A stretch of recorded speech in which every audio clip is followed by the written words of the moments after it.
Ethan sat halfway through history class, barely hearing the droning voice of Mr. Huxley as he detailed the timeline of the Genesis Code.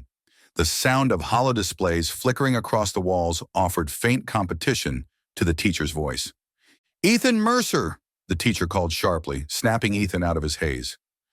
Ethan blinked, suddenly aware of the expectant stares around him. "Could you repeat the last few sentences of what I just explained?" He fumbled for a response, heat creeping up his neck. "Sorry, sir. I've just had a lot on my mind lately. I'll pay better attention." Mr. Huxley's stern gaze bore into him, his disappointment palpable without words. Ethan knew it wasn't just the missed response. It was because the teacher understood how deeply the Genesis Code fascinated him. That unspoken weight made Ethan's shoulders sag slightly as he slouched back in his chair. Sitting a row over, Jasmine grinned mischievously, catching Ethan's eye. She raised an eyebrow as if to say, "Caught you," her smirk a perfect blend of teasing and affection. Ethan gave her a mock glare, pretending to be annoyed, which only made her grin widen. Great, Ethan thought, stifling a chuckle. Jasmine's getting way too much joy out of this. Despite himself, he couldn't stay mad. The Genesis Code was too intriguing after all, and this class reminded him of his own uphill climb toward becoming an evolver. His mind wandered to his progress. Gideon Ross, his mentor, had pushed him to his limits. Days ended with him collapsing from exhaustion, but the relentless training had borne results. Now he could spar with lower-tier evolvers and hold his ground, a far cry from where he'd started. He'd grown stronger, faster even, but Gideon had taught him that strength alone wasn't enough. Strategy, focus, and resilience were just as critical. Ethan sat in the training room, his muscles aching from the intense workout he had just endured. Gideon Ross stood across from him, his arms crossed and a small smile playing on his lips. "You're getting better," Gideon said, breaking the comfortable silence between them. Ethan nodded, trying to catch his breath. "Thanks to your training." Gideon's smile widened. "Don't get too complacent, though. There's always room for improvement." Ethan knew that was true. As an evolver, it was crucial to constantly push oneself to become stronger and adapt to new challenges. It was a never-ending journey. Gideon walked over and placed a hand on Ethan's shoulder. "But for now, you've earned a break." Relief washed over Ethan as he collapsed onto the nearby bench. Gideon grabbed 2 bottles of water from a nearby cooler and handed one to Ethan. "So," Gideon began as they both took sips of water, "what's been on your mind lately?" Ethan hesitated before answering. He wasn't used to opening up about his thoughts and feelings, but there was something about Gideon that made him feel comfortable. "The Genesis Code," Ethan said after a moment. Gideon raised an eyebrow in interest. "Ah, yes, the code that determines our abilities as evolvers." Ethan nodded.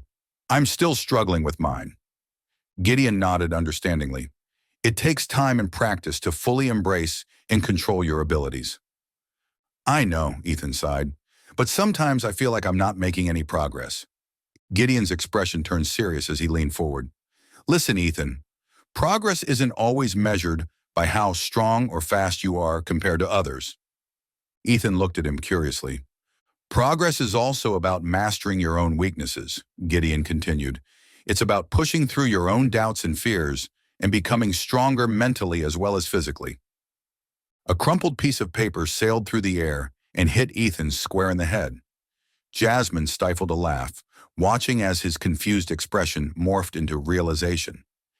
Ethan shot her a look that clearly said, "What the hell?"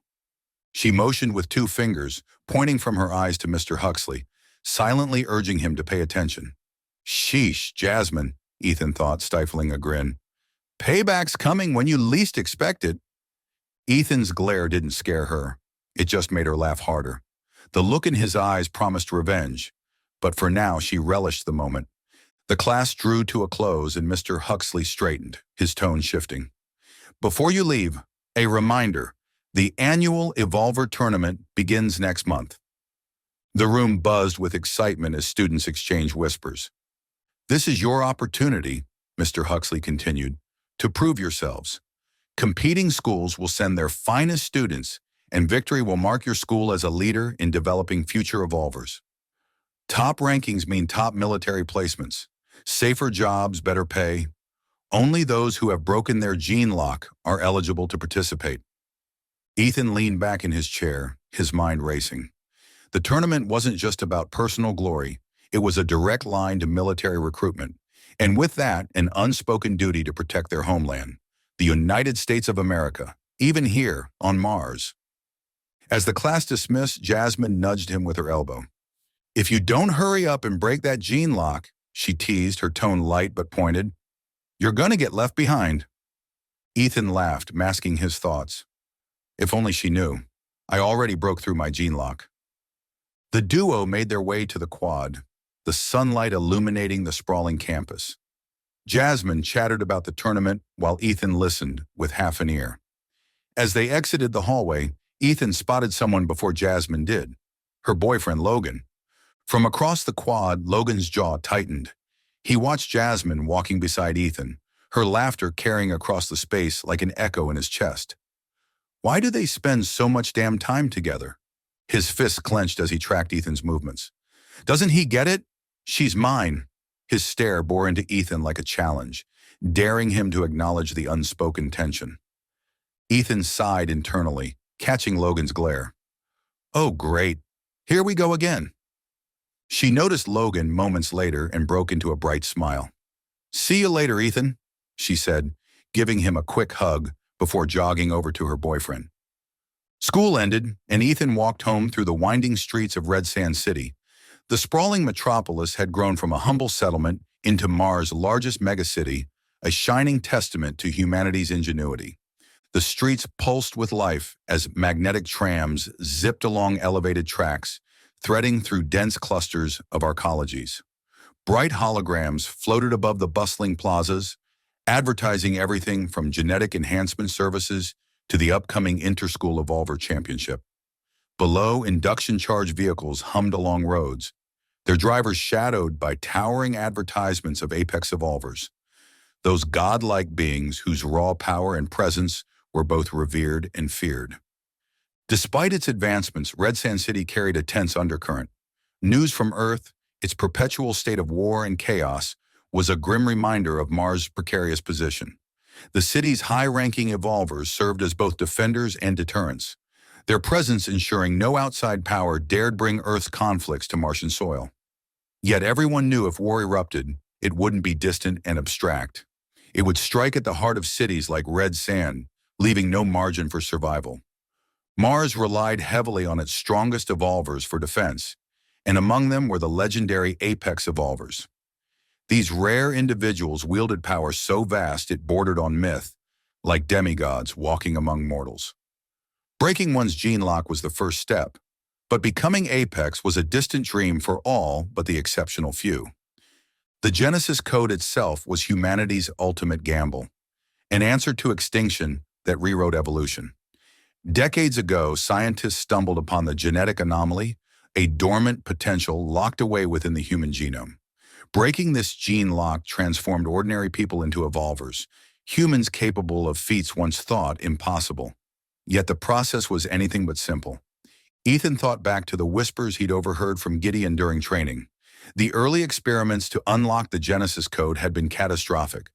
25 candidates were given an experimental serum to force the gene lock open, but the results were horrific. The barrier in their DNA wasn't meant to be destroyed.